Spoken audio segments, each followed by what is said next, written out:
13 पंथ और 20 पंथ आखिर में क्या है, कैसे इनकी शुरुआत हुई और इनकी शुरुआत आखिर किसने की। इस बारे में अनेक श्रावक आज भ्रांत हैं कि वास्तविकता आखिर क्या है और हमें वास्तविक में क्या करना चाहिए।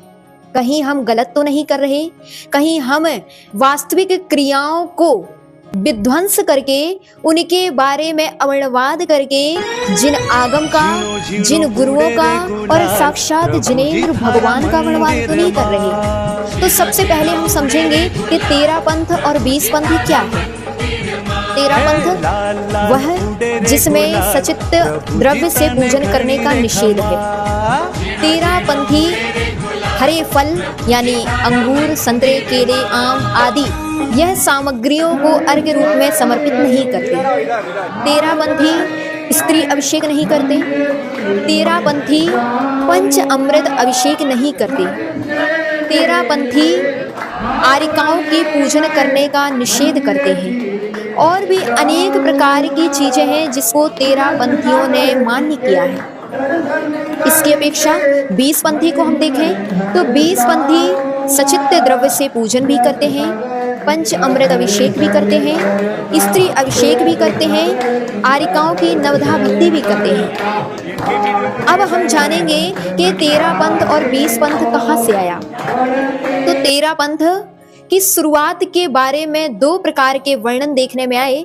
पहली बात बतलाते हैं कि अमरचंद्र भौसा नाम का एक श्रावक जो लगभग 1775 ईस्वी में हो चुका, यानी कि अभी से लगभग 250 वर्ष पूर्व, वह श्रावक या कहें एक ऐसा व्यक्ति जिसने अपने अभिमान के चलते इस 13 पंथ को जागृत किया था।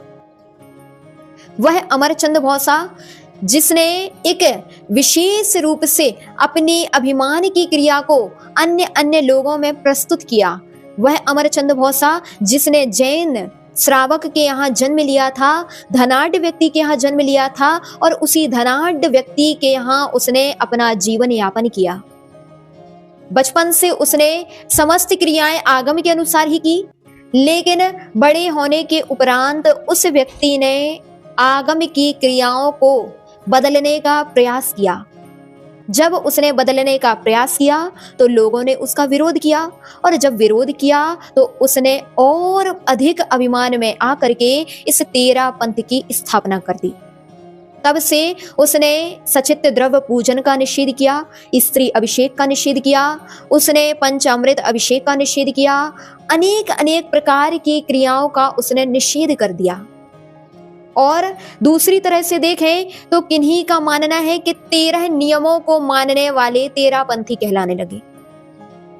दूसरी ओर 20 नियमों को मानने वाले 20 पंथी कहलाने लगे।